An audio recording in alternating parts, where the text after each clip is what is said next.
പ്രാണനായി ഭാഗം 4. സിദ്ധു, എന്താ അമ്മേ? എന്താണെന്നോ? നീ ഇങ്ങനെ നടന്നാൽ എങ്ങനെയാ ശരിയാകുന്നേ? നിനക്ക് ഞാനും എനിക്ക് നീയുമേ ഉള്ളൂ എന്ന് നിനക്കറിയാമല്ലോ. നിന്റെ വിവാഹം കാണണമെന്ന് ഞാൻ ആഗ്രഹിക്കുന്നത് തെറ്റായ കാര്യമാണോ? ആണെങ്കിൽ പറ, അങ്ങനെ ഒരു ആഗ്രഹം തന്നെ ഞാൻ ഉപേക്ഷിച്ചേക്കാം. ഒരിക്കലുമല്ല. ഞാനും എൻ്റെ അമ്മക്കുട്ടിയും മാത്രമുള്ള ഈ ലോകത്തേക്ക് ഉറപ്പായും ഒരു പെൺകൊച്ചു വന്നിരിക്കും. അതും ഉടനെ തന്നെ. എന്താ അമ്മയ്ക്കത് പോരെ? ആണോ? നീ കണ്ടുവച്ചിട്ടുണ്ടോ ആളെ? അതാണോ നീ ഇത്ര ഉറപ്പോടെ പറയുന്നത്? അവന്റെ സംസാരം കേട്ടതും ആകാംക്ഷയോടെ കണ്ണുകൾ വിടർത്തി അവർ ചോദിച്ചു. കണ്ടുവച്ചിട്ടൊക്കെയുണ്ട്.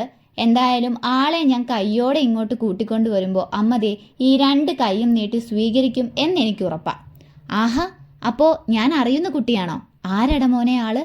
ആ അമ്മയുടെ കണ്ണുകൾ തിളങ്ങി. അതേന്ന്, ബാക്കിയൊക്കെ പിന്നെ പറയാം. ഇപ്പോൾ എൻ്റെ അമ്മിണിക്കുട്ടി പോയി കിടന്ന് ഉറങ്ങാൻ നോക്ക്. അമ്മയോട് അത്രയും പറഞ്ഞ് മുറിയിലേക്ക് നടക്കുമ്പോൾ സിദ്ധുവിൻ്റെ ഉള്ളിലും സന്തോഷം മാത്രമായിരുന്നു. നാൾക്ക് നാൾ ഗായത്രി എന്ന് മാത്രം ഉരുവിട്ട് നടക്കുന്നവൻ്റെ ഉള്ളിലേക്ക് ഒരിക്കലും ശ്രീനന്ദ കയറിക്കൂടില്ല എന്നവൻ വിശ്വസിച്ചു. എത്രയും വേഗം കാർത്തിയോടും അഭിയോടും ഈ കാര്യം പറഞ്ഞ് അവളെ തൻ്റെ വീട്ടിലേക്ക് തൻ്റെ പെണ്ണായി കൂട്ടിക്കൊണ്ടുവരണം എന്നും അവൻ ഉറപ്പിച്ചു. എന്തായാലും കാർത്തി അതിനെതിരെ നിൽക്കില്ല. പിന്നെ അഭി, അവന് അവൾ പെങ്ങളെപ്പോലെയാ. അവളുടെ ജീവിതം നന്നായി കാണാനേ അവനും ആഗ്രഹിക്കൂ. എനിക്കൊപ്പമാണെങ്കിൽ അവൾ സന്തോഷമായിരിക്കുമെന്ന് മാത്രമേ അവൻ ചിന്തിക്കൂ. സ്വയം ഓരോന്ന് ആലോചിച്ചുകൊണ്ട് ഓരോ കണക്കുകൂട്ടലുകളുമായി സ്ത്രീയെ സ്വപ്നം കണ്ടുകൊണ്ട് അവൻ കണ്ണുകൾ അടച്ചു. അമ്മ ഇതെന്താ പറയുന്നേ? അവളെ ഒന്നും ചെയ്യണ്ടായെന്നാണോ? എങ്കിൽ അതിന് ഞാൻ സമ്മതിക്കില്ല. വൈദേഹിയെ നോക്കി നേത്ര ദേഷ്യപ്പെട്ടു. ഹാ എടി മോളെ, നീ ഇങ്ങനെ ദേഷ്യപ്പെടല്ലേ. ഇപ്പോൾ അവൾക്ക് എന്തെങ്കിലും സംഭവിച്ചാലും ഇല്ലെങ്കിലും ഇവിടെ ആർക്കും ഒന്നും വരാൻ പോകുന്നില്ല. കാർത്തിക്ക് പോലും അവളെ ഇഷ്ടമല്ല. ഞാൻ പറഞ്ഞു കൊടുക്കുന്ന പ്രകാരം അമ്മയ്ക്കും അവളെ കണ്ണിന് കണ്ടൂടാ. അതുകൊണ്ടാണല്ലോ ഈ വീട്ടിലെ പണി മുഴുവൻ അവൾക്ക് തനിയെ ചെയ്യേണ്ടി വരുന്നത്.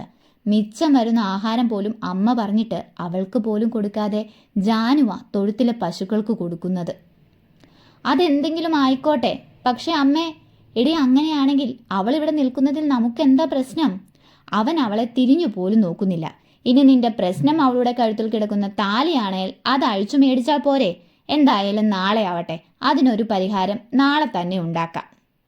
അത് കേട്ടതും നേത്രയുടെ മുഖം ഒന്ന് അയഞ്ഞു. എങ്കിൽ നാളെ തന്നെ അമ്മ മുത്തശ്ശിയോട് പറഞ്ഞ് എല്ലാവർക്കും മുന്നിൽ വെച്ച് തന്നെ അത് അഴിച്ചു വാങ്ങണം. അത് ഞാൻ ഏറ്റു. നീ പോയി കിടക്കാൻ നോക്ക്, സമയം ഒരുപാടായി. അവർ പറഞ്ഞതും അനുസരണയോടെ തലകുലുക്കി നേത്ര തൻ്റെ മുറിയിലേക്ക് നടന്നു. കുടിച്ചതിൻ്റെ കെട്ടിറങ്ങി പാതിരാത്രിയിൽ എപ്പോഴോ കണ്ണു തുറന്ന കാർത്തി പതിയെ എഴുന്നേറ്റിരുന്നു. തടിജനാലയുടെ തുറന്നിട്ട പാളിക്കിടയിലൂടെ അകത്തേക്കു വരുന്ന നിലാവെളിച്ചത്തിൽ ആ മുറി മുഴുവൻ കാണാൻ സാധിക്കുന്നുണ്ടായിരുന്നു. ബെഡിൽ എഴുന്നേറ്റിരുന്ന് മുഖമൊന്ന് അമർത്തി തുടച്ച കാർത്തിയുടെ കണ്ണുകൾ അറിയാതെ തൻ്റെ കട്ടിലിൻ്റെ താഴെയായി പായയിൽ ചുരുണ്ടു കിടന്നുറങ്ങുന്ന ആ കുഞ്ഞു പെണ്ണിൽ മാത്രമായി ചുരുങ്ങി. ആ നിലാവെളിച്ചത്തിൽ അവളുടെ മുഖവും അവന് വ്യക്തമായിരുന്നു. അവൻ്റെ കണ്ണുകൾ അവളിലാകെ അലഞ്ഞു നടന്നു. ആ അലച്ചിലിനിടയിൽ അവളുടെ നീണ്ടുമെലിഞ്ഞ കഴുത്തിലൂടെ ചുറ്റിപ്പിണഞ്ഞു കിടക്കുന്ന താൻ കെട്ടിയ താലിമാല കണ്ടതും ഒരു നിമിഷം ഉള്ളിൽ ഒരു മിന്നൽ പിണർ അടിച്ചു കയറിയതുപോലെ തോന്നി അവന്. എന്നാൽ അതറിഞ്ഞില്ലെന്ന് നടിച്ച് വീണ്ടും കണ്ണുകൾ അവളുടെ മുഖമാടെ ഓടി നടന്നു. ഇവൾക്ക് ശരിക്കും 20 വയസ്സുണ്ടെന്നല്ലേ അഭി പറഞ്ഞത്? പക്ഷെ കണ്ടിട്ട് അത്രയൊന്നും തോന്നുന്നില്ലല്ലോ. ഈ പെണ്ണിന് ഇവിടുന്ന് കഴിക്കാനൊന്നും കിട്ടുന്നില്ലേ? ആദ്യമായി അവൻ്റെ ഉള്ളിൽ ആ കുഞ്ഞു പെണ്ണ് മാത്രമായി നിറഞ്ഞു. അവളെ നോക്കി, അവളുടെ രൂപം നോക്കി ഓരോന്നായി അവൻ മനസ്സിൽ ആലോചിച്ചുകൊണ്ടിരുന്നു. നിഷ്കളങ്കമായ ആ മുഖത്തേക്ക് നോക്കിയിരിക്കുമ്പോൾ നെറ്റിയിലെ തൻ്റെ പേരിലുള്ള പടർന്ന സിന്ദൂരം കാണുമ്പോൾ ഒരു നിമിഷം തൻ്റെ ചുണ്ടിൽ പുഞ്ചിരി വിരിയുന്നതും അവൻ അറിയുന്നുണ്ടായിരുന്നു. ഗായു, എൻ്റെ ഏറ്റവും വലിയ ആഗ്രഹം എന്താണെന്നറിയോ? ഫോണിൽ നോട്ടം പായിച്ചിരിക്കുന്നവളുടെ മടിയിലേക്ക് ചാഞ്ഞുകൊണ്ട് അവൻ ചോദിച്ചു. എന്താ? നമ്മുടെ വിവാഹം. അതെനിക്കറിയാലോ. അതുമാത്രമല്ല, നമ്മുടെ വിവാഹം കഴിഞ്ഞാൽ ഞാൻ കെട്ടിയ താലിയും ഞാൻ അണിയിക്കുന്ന സിന്ദൂരവും എപ്പോഴും നിന്നിലുണ്ടായിരിക്കണം. ഹാ, ബെസ്റ്റ്. ഇതാ ഞാൻ പറഞ്ഞത് കാർത്തി, നീ ഭയങ്കര ഓൾഡാണെന്ന്. എടാ, ഈ സിന്ദൂരമൊക്കെ അന്നൊരു ദിവസം മാത്രമേ ഇടൂ. എന്നും ഇട്ടുകൊണ്ട് നടക്കുന്നതൊന്നും പ്രാക്ടിക്കലല്ല. ഓ, അത് ഞാൻ പ്രാക്ടിക്കലാക്കിക്കോളാം.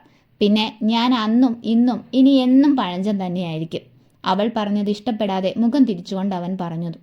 ഓർമ്മകളിൽ നിന്നും പുറത്തു വന്ന അവൻ്റെ കണ്ണിൽ വീണ്ടും സ്ത്രീ പതിഞ്ഞു. അവളുടെ നേരിയതിൽ പറ്റിപ്പിടിച്ചിരിക്കുന്ന ചെളിയിലേക്കും കാലിലെയും കൈയിലെയും മുറിപ്പാടിലേക്കും അവൻ്റെ കണ്ണുകൾ പതിഞ്ഞു. അത് കണ്ടതും സംശയത്തോടെ അവൻ നെറ്റി ചുളിച്ചു. പിന്നെ വേഗം ബെഡിൽ കിടന്ന തൻ്റെ ഫോണെടുത്ത് അതിലെ ഫ്ലാഷ് ലൈറ്റ് ഓണാക്കി. അവളുടെ ഉറക്കത്തിനു തടസ്സം വരാത്ത രീതിയിൽ പിടിച്ചു. ആ വെളിച്ചത്തിൽ കാലിലേക്കും കൈകളിലേക്കും അവൻ കണ്ണുകൾ പായിച്ചു. വിളറിയ കൈകളും കാലുകളിലെയും കാൽപാദത്തിലെയും മുറിവുകളും ഒക്കെ കൂടി കണ്ടതും കാർത്തിയുടെ സംശയം ബലപ്പെട്ടു. ഇവളിവിടെ കിളയ്ക്കുന്നുണ്ടോ? ഇങ്ങനെ മുറിയാനും മിണ്ടുകീറാനും മാത്രം? അവൻ സ്വയം ചോദിച്ചു. ഒരു നിമിഷം അവൻ ഓഫീസിൽ വെച്ച് അഭി പറഞ്ഞ കാര്യം ഓർത്തു. ആ പെണ്ണ് എങ്ങനെയാണ് ആ തറവാട്ടിൽ ജീവിക്കുന്നത് എന്ന് നീ എപ്പോഴെങ്കിലും ഓർത്തിട്ടുണ്ടോ കാർത്തി? അഭിയുടെ വാക്കുകൾ ഓർമ്മ വന്നതും അവൻ തല കുടഞ്ഞു. ഇവളിവിടെ നല്ല രീതിയിലല്ലേ ജീവിക്കുന്നേ?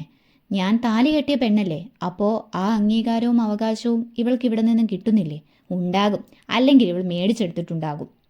പക്ഷേ അങ്ങനെയെങ്കിൽ ഇവളുടെ ഈ മുറിവ്, വിളറിയ കൈ, കാല്, ക്ഷീണിച്ച ശരീരം, കീറിയ ഈ നേരിയത്. അവൻ്റെ മനസ്സ് അവൻ പോലും അറിയാതെ അവളുടെ കാര്യത്തിൽ പിടിവലി നടത്തി. കൂടുതൽ നേരം അങ്ങനെ ഇരിക്കാതെ ആലോചനയോടെ അവൻ ബെഡിലേക്ക് കിടന്നു.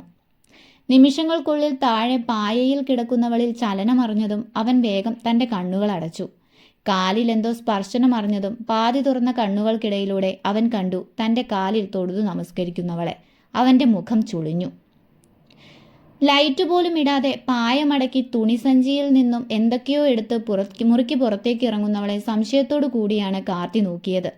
ഫോണിൽ സമയം നോക്കിയതും 3 മണി എന്ന് കണ്ടതും അവൻ ഞെട്ടലോടെ അവളെ നോക്കി.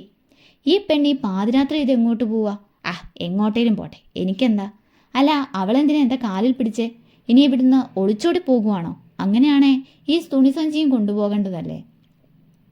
പല പല സംശയങ്ങളാൽ അവൻ്റെ മനസ്സ് ഉഴറിക്കൊണ്ടിരിക്കുന്ന സമയത്ത് തന്നെയായിരുന്നു ശ്രീ വീണ്ടും മുറിയിലേക്ക് കയറി വന്നത്. പെട്ടെന്ന് മുറിയിൽ അവളുടെ സാമീപ്യം അറിഞ്ഞതും വീണ്ടും അവൻ ഉറക്കം നടിച്ചു കടന്നു. ഇനിയുള്ള അവളുടെ പ്രവൃത്തി എന്തെന്നറിയാൻ. തുടരും. പ്രാണനായുടെ അടുത്ത ഭാഗവുമായി ഉടനെ വരണമെന്ന് എനിക്ക് ആഗ്രഹമുണ്ട്. എന്നാൽ ഈ മാസം അവസാനം എൻ്റെ വിവാഹമാണ്. അതിൻ്റേതായ തിരക്കുകളിൽപ്പെട്ട് പല കാര്യങ്ങളാൽ ഓടി നടക്കുകയാണ്. അതുകൊണ്ട് കൃത്യസമയത്ത് എനിക്ക് സ്റ്റോറി ഇടാൻ കഴിയുന്നില്ല.